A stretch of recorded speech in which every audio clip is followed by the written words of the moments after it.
April 5, 2004. Stavanger, Norway. The morning sun was slow to rise, casting a dull gray light over the quiet city. It was just after Easter weekend. People were still moving sluggishly, savoring the last moments of a long holiday. The streets were hushed, the shops closed, and few had any reason to believe this day would be different from any other. But beneath that silence, something was about to shatter. At precisely 8 a.m., the tranquility ended. A convoy of dark vehicles crept into the heart of the city. Men in black emerged like shadows from the steel frames, faces hidden behind ski masks, bodies wrapped in bulletproof vests and dark overalls.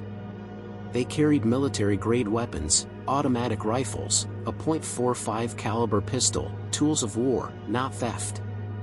These men weren't opportunists. They were soldiers of crime, and today, their battleground was the NOKAS cash depot. Inside the depot, workers were just starting their shifts, some still sipping coffee, others scanning monitors with half-focused eyes. They had no idea that a storm was descending on them. For months, the robbers had planned this day with precision.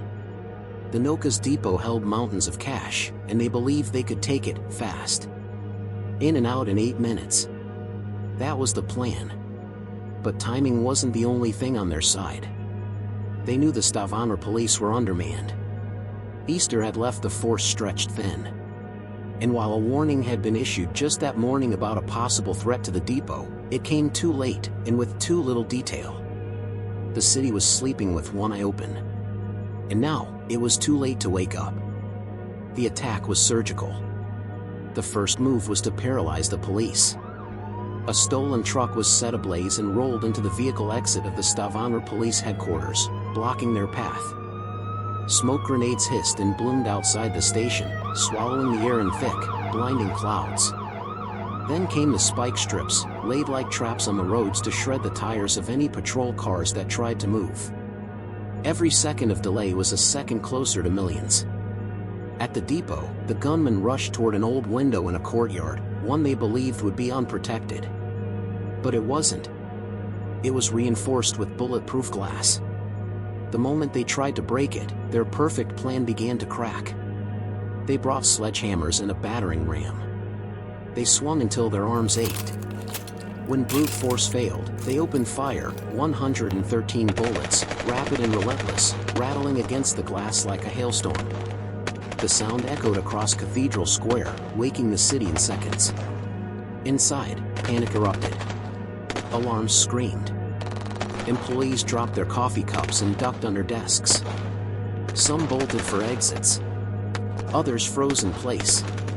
The gunmen were delayed. And delay was dangerous.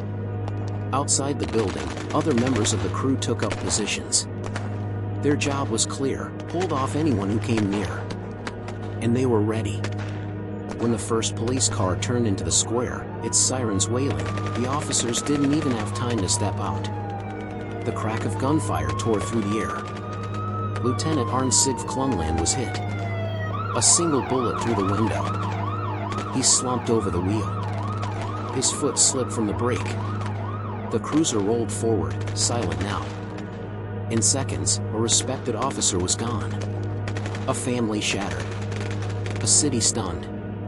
Back inside, the robbers finally broke through the window and forced their way into the depot. By now, most employees had fled or found shelter.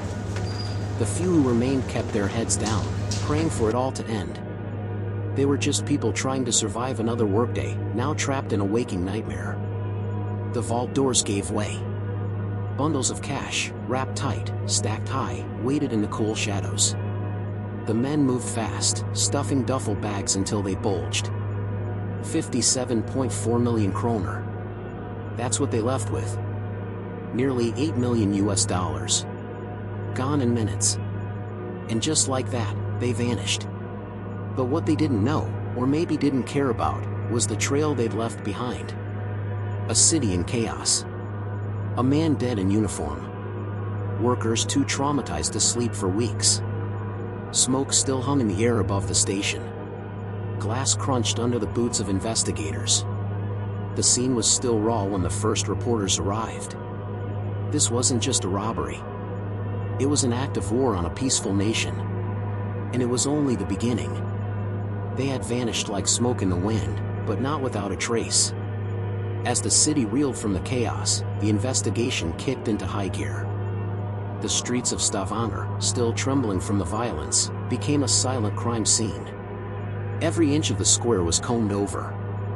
Surveillance footage was pulled. Bullet casings were catalogued. Witnesses were shaken, but they talked. Slowly, the picture started to form. This wasn't the work of desperate men. It was the work of professionals. Or at least, men who thought they were. But pride has a way of leaving footprints. The robbers had planned to disappear into the fog of confusion, to scatter like ghosts across the country. But there was one thing they hadn't accounted for. Norway doesn't forget. And the blood of an officer spilled in broad daylight?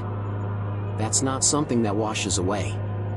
Inside the police station, the mood shifted from shock to determination. They started with what they had: burned out vehicles, shell casings, fragments of shattered windows. And then, the camera footage. One grainy frame at a time, the story began to unravel. A black van spotted here. A masked figure spotted there. Movements, routes, habits. The robbers had studied the depot, yes. But the police? Now they were studying them. Phone lines were tapped. Intercepts were gathered.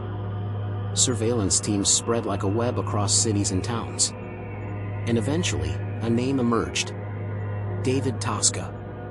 To some, he was a ghost. A whisper in Norway's underworld. But to those who knew him, Tosca was the brain. The architect. The one who had spent years learning the systems, how they worked, how to break them, how to make people believe they couldn't be touched. He wasn't just a criminal. He was a tactician. And he wasn't working alone. One by one, names were added to the list. Kjell Schumann. Johnny Fendrup. Ikmet Kadzadzaku. The deeper the police dug, the clearer it became. This wasn't a crew thrown together on a whim. This was an operation. These men had military connections, criminal networks, safe houses, fallback plans. But cracks always form under pressure. A discarded piece of equipment. A phone call made too late. A whispered boast in the wrong company. The investigation tightened, and the walls began to close in. Then came the raids. In the dead of night, across Norway and into neighboring countries, SWAT teams moved in. Doors were kicked in. Arrests were made. Cash was seized, some burned, some hidden in floorboards. Not all of it. Not even most of it. But enough to trace the blood money back to the men who thought they had gotten away clean. By the end of the year, Norway had its suspects. And the country wanted answers. The trial that followed would become one of the most high-profile in the nation's history. It wasn't just about theft, it was about trauma. About murder. About how close the country had come to watching its peace shattered. The courtroom was packed. News cameras lined the streets.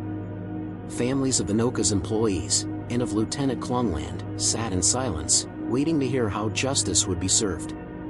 Prosecutors laid out every detail: the planning, the weapons, the military gear, the way the police station was neutralized before the depot was even touched. It was almost too much to absorb. It didn't feel like a robbery. It felt like an invasion. Witnesses took the stand. Some broke down. Others spoke with anger, their hands shaking, voices rising as they recalled the deafening sound of gunfire, the smell of gunpowder and smoke, the panic of not knowing if they'd live through the day. But the defendants? Most sat still. Cold. Silent. David Tosca, in particular, barely flinched. Maybe it was control. Or maybe it was guilt. In the end, the verdicts came swiftly. Tosca, 19 years. Schumann, 16 years. The others, varying sentences depending on their role, their cooperation, or their silence. But here's the thing. Of the 57 million kroner stolen, over 51 million is still missing. Gone.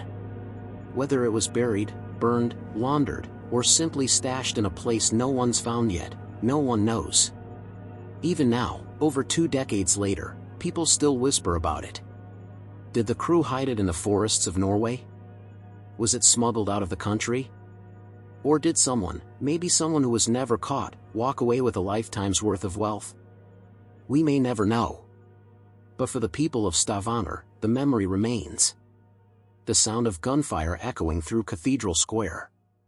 The sight of a fallen officer slumped behind the wheel of a squad car. The haunting thought that even in the safest places, violence can still find its way in. The city of Stavanger would never be the same. The NOKAS Heist wasn't just a robbery. It was a violation.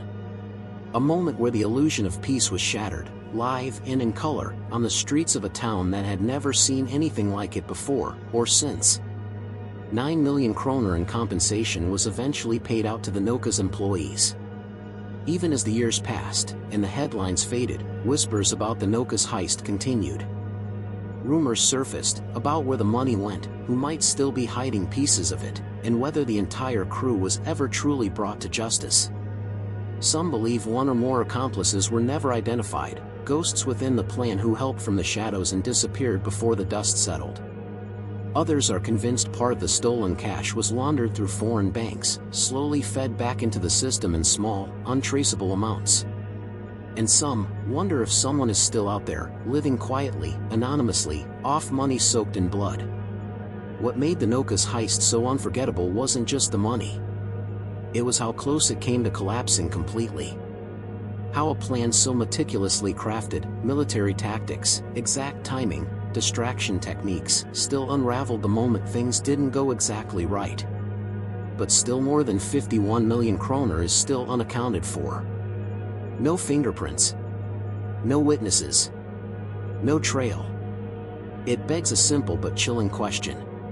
Did someone get away? Maybe they're watching this video right now, sitting in a quiet cabin tucked in the Norwegian mountains. Or sipping coffee at a beach somewhere, far from Stavanger, far from the gunfire and chaos they left behind. Maybe they replay it in their heads sometimes, the sirens, the screams, the sound of 113 bullets cracking against reinforced glass. And maybe, just maybe, they smile. Because to them, the heist wasn't a tragedy. It was a masterpiece. But to the rest of us? It was something else entirely. It was a reminder that evil doesn't always wear a monster's face. Sometimes, it wears gloves, a ski mask, and walks right past you in the street. This was Norway's darkest morning. And even now, its shadow still lingers. If this case kept you on edge, make sure to like the video, subscribe to True Crimes Now, and tap the bell, because the truth doesn't wait, and neither do we. New real crime stories are always closer than you think.